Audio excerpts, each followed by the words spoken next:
गुरु महाराज ने अथक मेहनत करके एक एक जीव को कैसे कैसे करके जोड़ा है।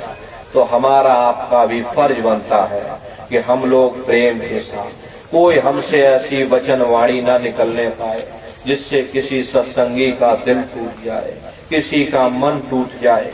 इसलिए प्रेम प्यार के साथ एक एक वाणी को पहले तौलिएगा, इसका दुर्गामी परिणाम क्या होगा, और फिर अपनी वाणी को कहिएगा। ये प्रेम प्यार का सौदा है। संत मत एक प्रेम और प्यार का सौदा है। प्रेम प्यार के साथ आप आगे बढ़ते जाओगे तो ये परमार्थी राह पर आप चलने के काबिल बन जाओगे। तो प्रेमी भाई बहनों, प्रेम और प्यार के साथ इसी तरह आप संगत की सेवाओं में लगे रहिएगा। ये प्रतापगढ़ की संगत, प्रेमी भाई बहनों, गुरु महाराज की दया कृपा से गुरु महाराज बराबर प्रतापगढ़ में चिलबिला आश्रम बना था और इस समय चिलबिला आश्रम वहाँ मौजूद है। काफी विकास वहाँ भी हुआ। बराबर गुरु महाराज जाते रहते थे। प्रतापगढ़ के प्रेमियों से गुरु महाराज का बड़ा स्नेह रहा। जब भी उत्तर प्रदेश का कभी दौरा निकलता था, प्रतापगढ़ बराबर जाते रहते थे। प्रतापगढ़ संगत का आज 1 महीना पूरा हो गया। आपने अपनी सेवाओं के द्वारा सभी प्रेमियों का दिल जीत लिया। आपने इस तरह से भंडारा चलाया है, आपने एक नजीर पेश कर दी है जो सभी हिंदुस्तान की संगतों को आप लोगों से सीखना चाहिए। तो प्रेमी भाई बहनों, ये प्रेम और प्यार का पाठ, ये अनुशासन जो आपकी संगत में पढ़ाया जा रहा, इसका अनुकरण सब संगतों को करना चाहिए कि किस तरह प्रेम और प्यार के साथ सेवाएं होती हैं।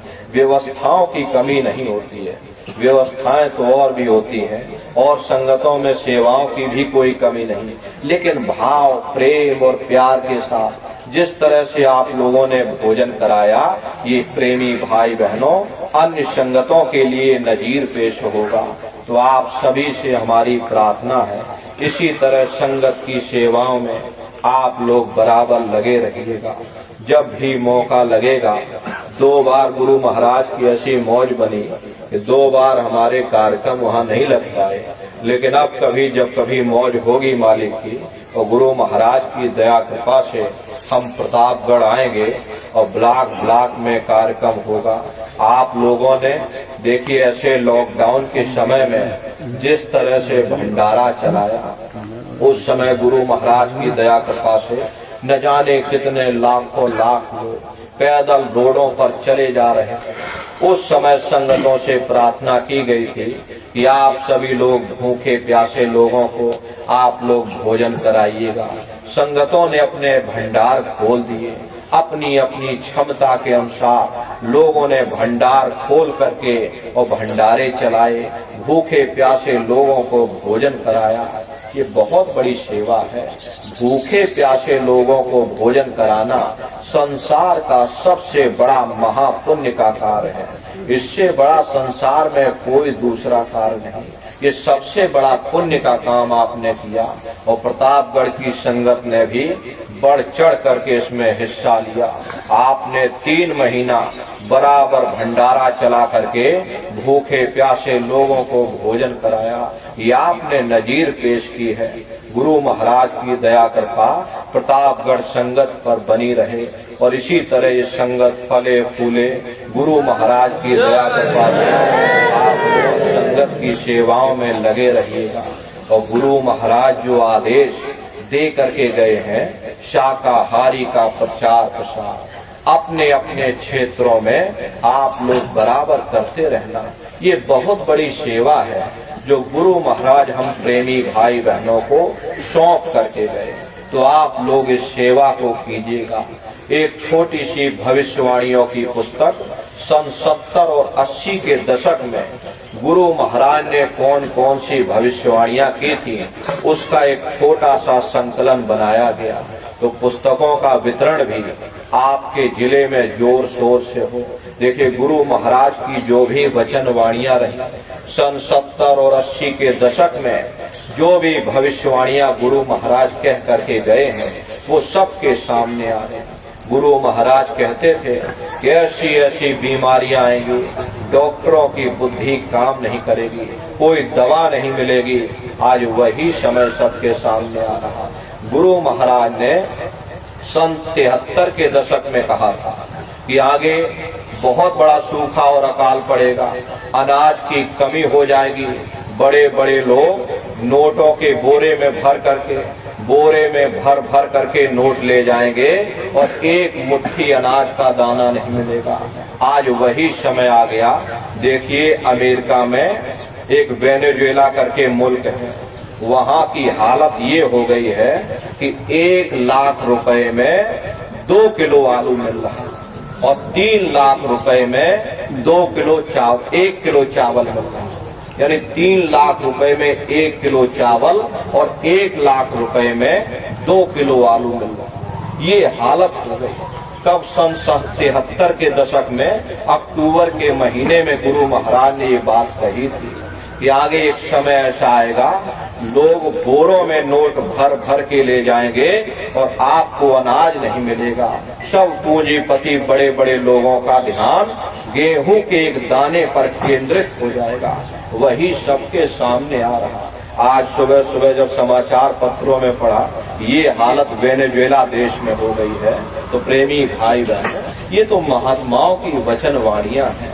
गुरु महाराज जो भी बात कह करके गए हैं वो एक एक करके सबके सामने आएगी।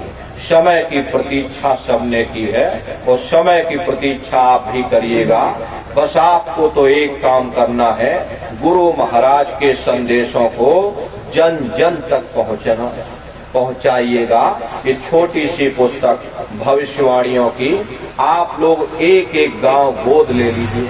अगर सभी सत्संगी प्रेमी भाई बहन मिल करके एक एक गांव गोद ले लें तो प्रेमी भाई बहनों, एक एक गांव में मान लो अगर 400 घर हैं या 500 घर हैं तो 500 पुस्तक अपनी सेवाओं के द्वारा आप लोग घर घर में पहुंचा देंगे। गुरु महाराज की पुस्तकों को पढ़ करके न जाने किसके विचार बदल जाएं, किसकी भावनाएं बदल जाएं और वो भी परमार्थ के रास्ते पर चलने लगे।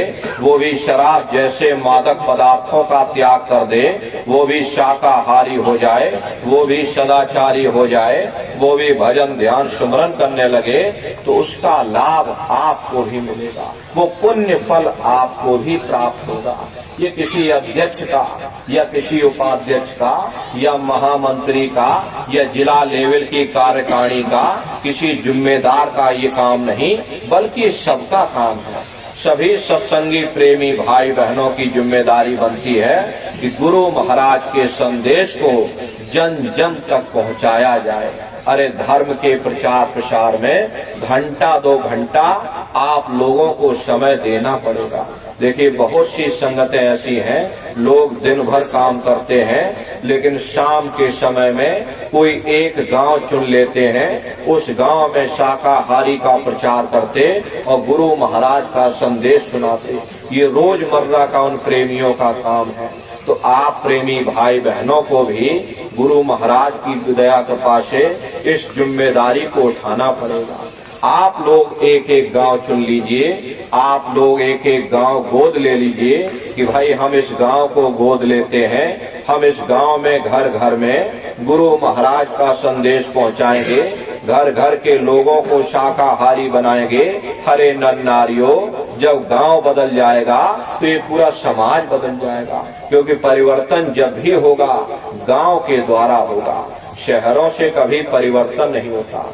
परिवर्तन जब भी होगा ग्रामीण क्षेत्रों से ही परिवर्तन होगा। गुरु महाराज कहते थे कि गांव गांव में भजन केंद्र की स्थापना करो, गांव गांव में गुरु महाराज की वचनवाणियां गूंजे, गांव गांव में सत्संग होने लग जाए। जब गांव गांव में सत्संग होने लग जाएगा, गांव गांव में भजन केंद्र की स्थापना हो जाएगी। जब गांव गांव के लोग भजन करने लग जाएंगे, जब गांव बदल जाएगा, ये समाज बदल जाएगा, ये देश बदल जाएगा। इसलिए धर्म के प्रचार प्रसार में आप सबको अपनी जिम्मेदारी, अपना कर्तव्य निभाना चाहिए। अरे गुरु महाराज ने पूरा जीवन समर्पित कर दिया धर्म के प्रचार प्रसार में। अरे 24 घंटे में घंटा 2 घंटा आप लोग भी समय निकाल करके धर्म का प्रचार प्रसार करो। गुरु महाराज के संदेश को जन जन तक पहुंचाने की कोशिश करो। तो इस सेवा को आप लोग करिएगा। ये माताएं बहनें हैं, माताओं बहनों की टोलियां बनाएं, क्योंकि प्रेमी भाई बहनों, गांव की एक मर्यादा होती है।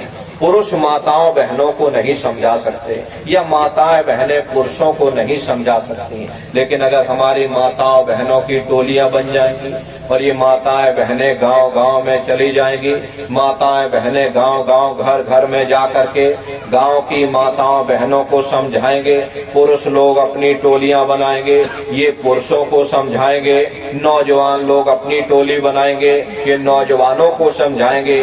जब सभी लोग अपनी अपनी जिम्मेदारियों को निभा लेंगे तो प्रेमी भाई बहनों एक वैचारिक क्रांति उठ खड़ी होगी। इसलिए प्रेमी भाई बहनों, धर्म के प्रचार प्रसार में इस तन से कुछ सेवा कर